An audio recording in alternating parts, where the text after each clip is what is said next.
Halo, selamat pagi anak-anak. Selamat berjumpa kembali di pelajaran kimia kelas 12. Masih bersama dengan Bu Yesi. Walaupun kita tidak belajar secara tatap muka, kita masih menggunakan sistem daring. Semoga kalian masih tetap semangat dan antusias dalam mengikuti pelajaran. Nah, di kelas 12 ini apa sih yang akan kita pelajari di mata pelajaran kimia? Untuk materi pertama yang akan Ibu sampaikan hari ini yaitu mengenai sifat koligatif larutan. Sifat koligatif larutan ya. Nah, untuk memahami tentang sifat koligatif larutan, pertama kalian coba baca teks di bawah ini. Di sini ada gambar orang yang sedang menaburkan garam di jalan raya yang bersalju. Nah, biasanya di negara-negara yang beriklim subtropis, salju sering menjadi masalah bila musim dingin tiba.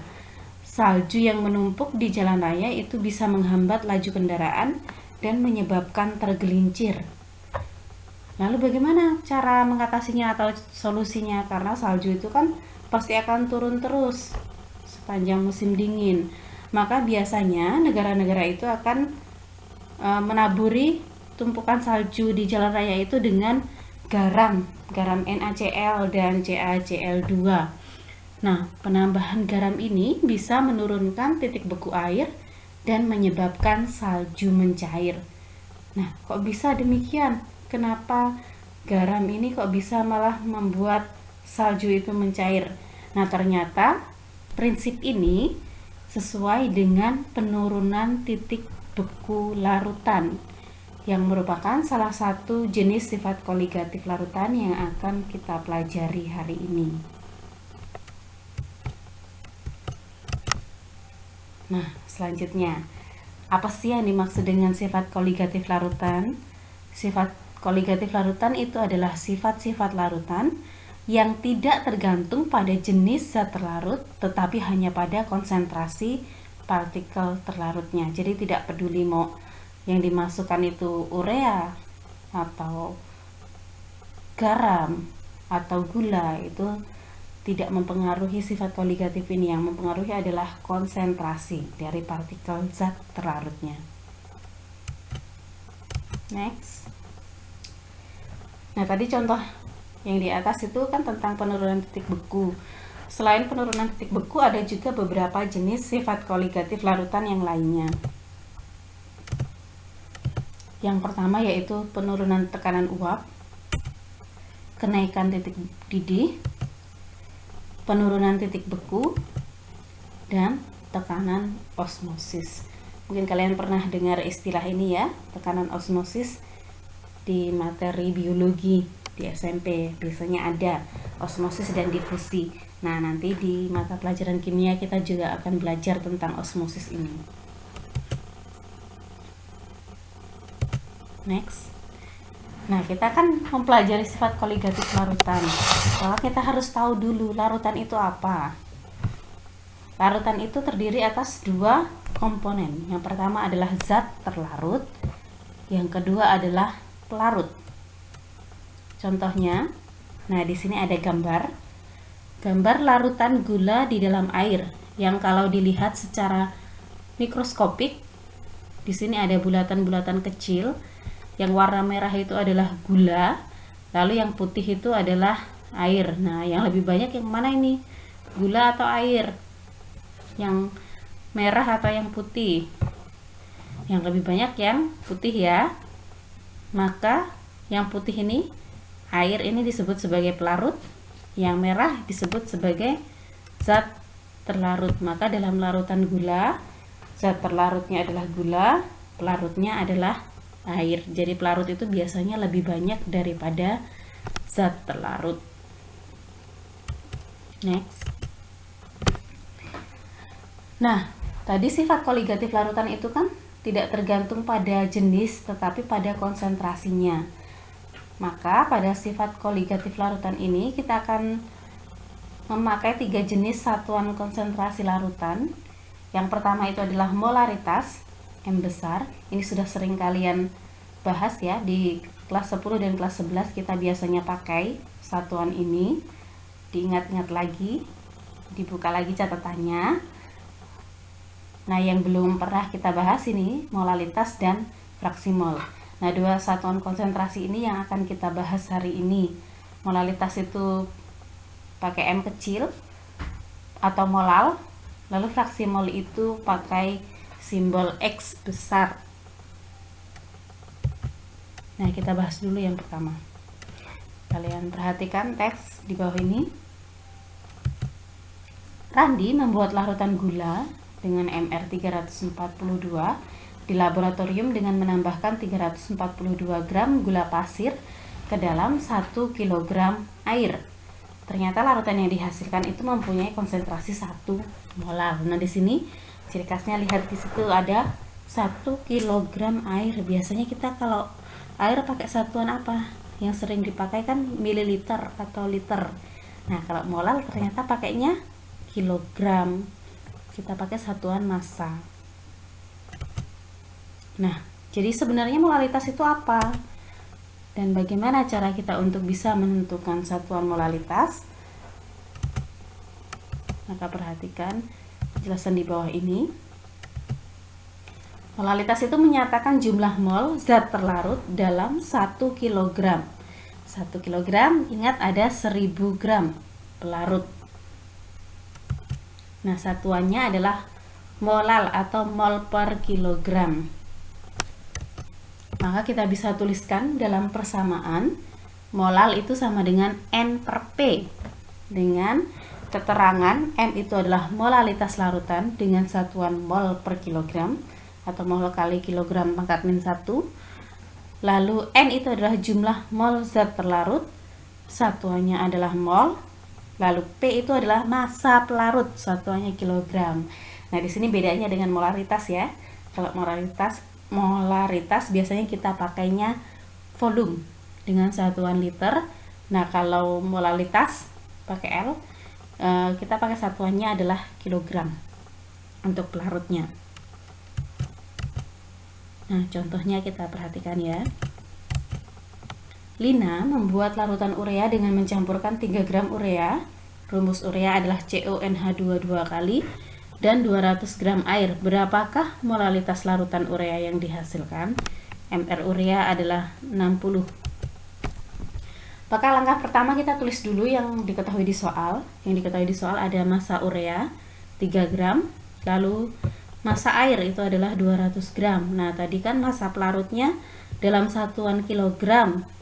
Maka kita harus konversikan dari gram ke kilogram dibagi 1000. Maka dapat massa airnya adalah 0,2 kilogram. Lalu jumlah mol urea, ingat rumus jumlah mol adalah massa dibagi dengan mm. Mm itu adalah MR yang mempunyai satuan. Masanya adalah 3 gram, mm-nya adalah 60 gram kali mol pangkat min 1. Maka didapat mol urea adalah 0,05 mol. Selanjutnya, kita masukkan ke dalam rumus molalitas N per P. N-nya adalah milik urea, tadi 0,05 mol, lalu P-nya adalah massa air atau pelarut, 0,2 kg. Maka didapat molalitas urea adalah 0,25 mol kali kilogram pangkat min 1 atau 0,25 molal. Nah, sampai di sini silahkan kalian perhatikan contoh soal ini. Nanti kalau ada pertanyaan bisa dituliskan di kolom komentar di classroom kalian untuk kita diskusikan bersama. Nah, selanjutnya satuan konsentrasi berikutnya yang akan kita bahas yaitu fraksi mol dengan lambang X besar. Fraksi mol itu menyatakan perbandingan jumlah mol tadi N, zat terlarut atau pelarut terhadap mol larutan. Larutan berarti gabungan antara pelarut dengan zat terlarut. Jika jumlah mol pelarut itu Na dan jumlah mol zat terlarut itu Nb, maka fraksi molnya bisa dituliskan dalam persamaan berikut. XA, tadi A punya pelarut ya. Berarti XA itu sama dengan Na dibagi Na per Na plus NB. Jadi kalau ditanya fraksi mol pelarut itu sama dengan mol pelarut dibagi dengan mol total. Pelarut plus zat terlarut. Sebaliknya kalau mau cari fraksi mol zat terlarut atau XB, maka yang di atas itu adalah jumlah mol dari zat terlarut tersebut. Baru dibagi dengan jumlah mol total. Jadi pembaginya sama. Hanya beda atasnya saja ya. Jangan sampai tertukar. Nah, jumlah fraksi mol pelarut dengan zat terlarut itu adalah 1. Maka bisa dituliskan dalam persamaan XA plus XB itu sama dengan 1. Kita ke contoh soal. Rani membuat larutan urea dengan mencampurkan 12 gram urea, rumusnya adalah CONH2 2 kali, dalam 90 gram air. Maka hitunglah fraksi mol urea dan fraksi mol air. Diketahui massa atom relatif H itu 1, C 12, N 14, dan O itu 16. Nah, langkah pertama kita tulis yang ada di soal. Yang ada di soal adalah massa urea 12 gram, massa air 90 gram. Lalu MR-nya belum ada, maka kita harus cari. Yang diketahui di soal adalah massa atom relatif atau AR. Maka kita bisa jumlahkan AR-nya, lihat dari rumusnya. Kalau urea itu C-nya 1, maka ARC-nya 1. Oksigennya 1, maka ARO-nya 1. Nitrogennya 1 dikali 2. Karena yang di luar kurung ada 2. Maka 2 dikali ARN. Dan hidrogennya ada 4 karena 2 dikali 2. Maka didapat MR urea adalah 60. Ingat kalau operasi bilangan di matematika, kalau kali didahulukan daripada penjumlahan. Lalu kemudian cari MR dari air. Air rumusnya apa? Masih ingat? Air rumusnya adalah H2O. Maka hanya 2, O-nya ada 1. MR air 2ARH ditambah dengan ARO. Cari di soal, di sini sudah ada keterangannya. Masukkan angkanya. Maka didapat MR air adalah 18.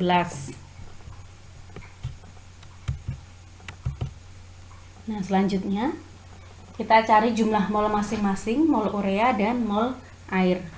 Mol urea berarti massa urea dibagi dengan massa molar dari urea.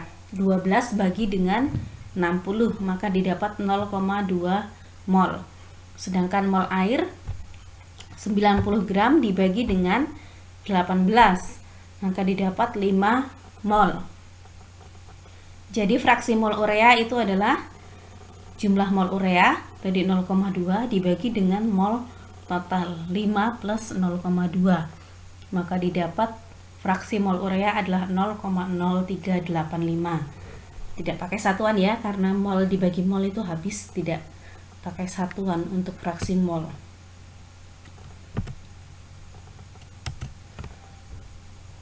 Lalu fraksi mol air tinggal diganti atasnya. Jadi kalau urea berarti mol urea, kalau fraksi mol air berarti yang di atas adalah mol air. Pakai mol air itu 5 mol, maka didapat fraksi mol air itu adalah 0,9615. Nah, kalian bisa jumlahkan ini XA plus XB nya sama dengan 1 atau tidak, untuk memastikan jawaban kalian benar atau salah.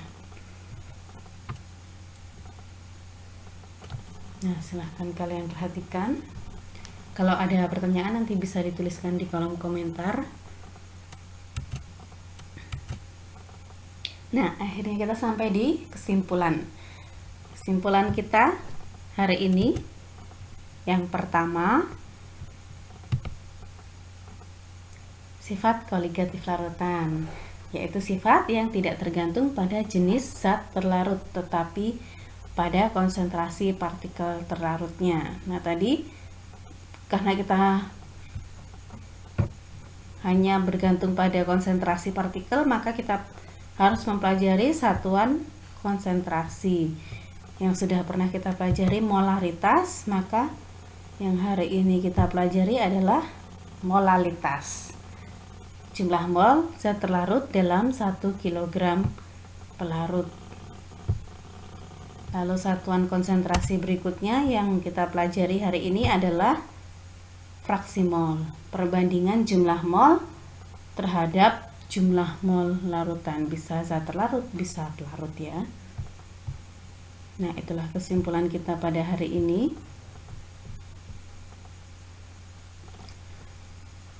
Ya, untuk pembelajaran kimia hari ini sudah cukup sampai di sini. Jika kalian mempunyai pertanyaan, silahkan kalian tuliskan pertanyaan kalian di kolom komentar di Google Classroom kalian. Nanti kita akan diskusi bersama.